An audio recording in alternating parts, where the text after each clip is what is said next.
For nearly 100 hours, the United States and Iran have been exchanging waves of strikes across the Gulf, with tensions centered on the strategically vital Strait of Hormuz, and the conflict is rapidly expanding beyond the waterway and deeper into the region. Now Iran has put images on the table.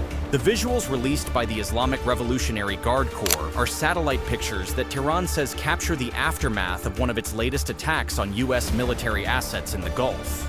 The images appear to show damage at what Tehran identifies as a fighter aircraft maintenance facility at Udeid Air Base in Qatar, one of America's largest military installations in the entire Middle East.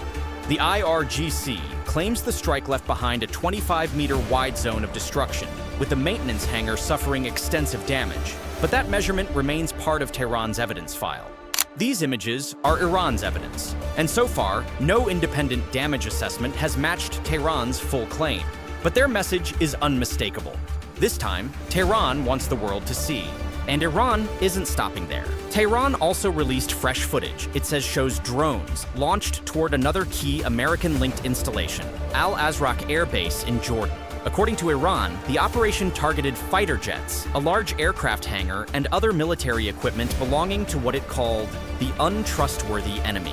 The guards further claimed they struck hangars housing U.S. aircraft and destroyed several MQ-9 Reaper drones, claims that remain unverified.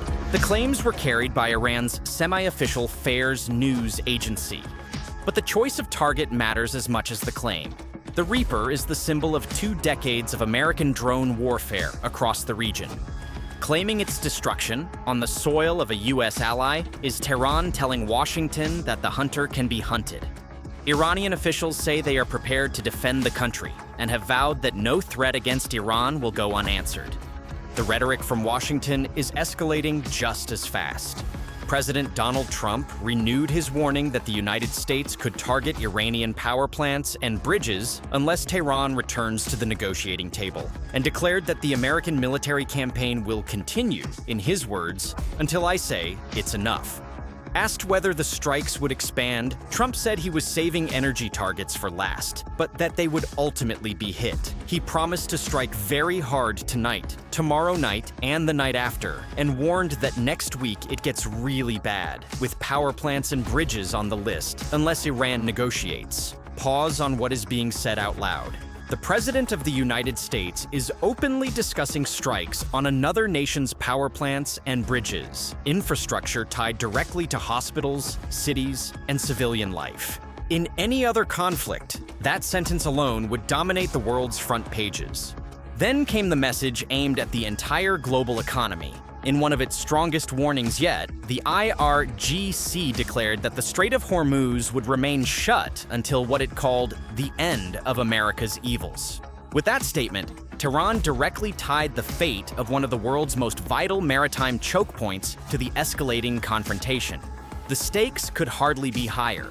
Nearly a fifth of the world's oil and gas shipments normally flows through this narrow passage, linking the Persian Gulf to the Gulf of Oman, making it a lifeline of the global energy trade. Any prolonged disruption would send shockwaves far beyond the Middle East, through energy markets, international shipping, and every economy that depends on Gulf exports. Washington says its strikes are meant to protect freedom of navigation.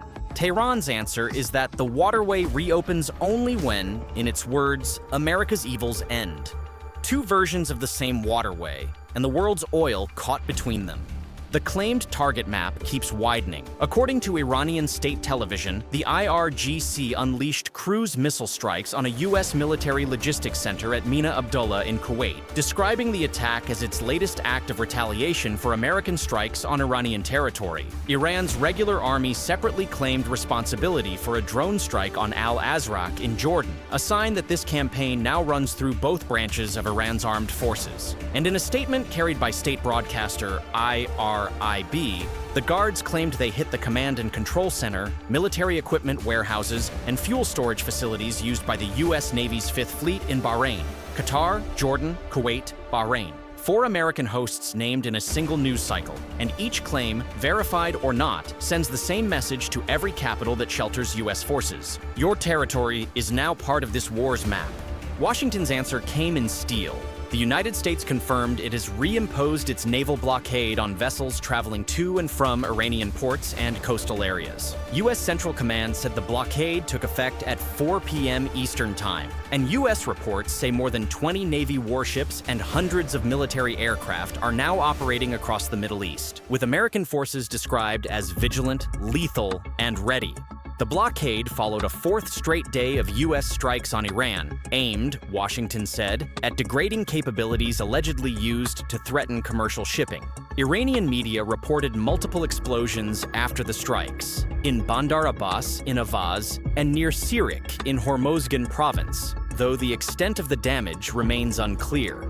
Officials in Hormozgan said the sounds of blasts heard across Bandar Abbas and nearby islands were linked to fighting in the strait itself. And notably, Trump has dropped his plan to impose a 20% transit fee on ships using the waterway, saying he would instead pursue trade and investment agreements with Gulf nations. The toll gate is gone. The Armada is not. So let us be precise about where the evidence stands. Confirmed. The American blockade is in force against vessels linked to Iranian ports. U.S. strikes have hit Iranian territory for 4 consecutive days, and U.S. reports place more than 20 warships in the region.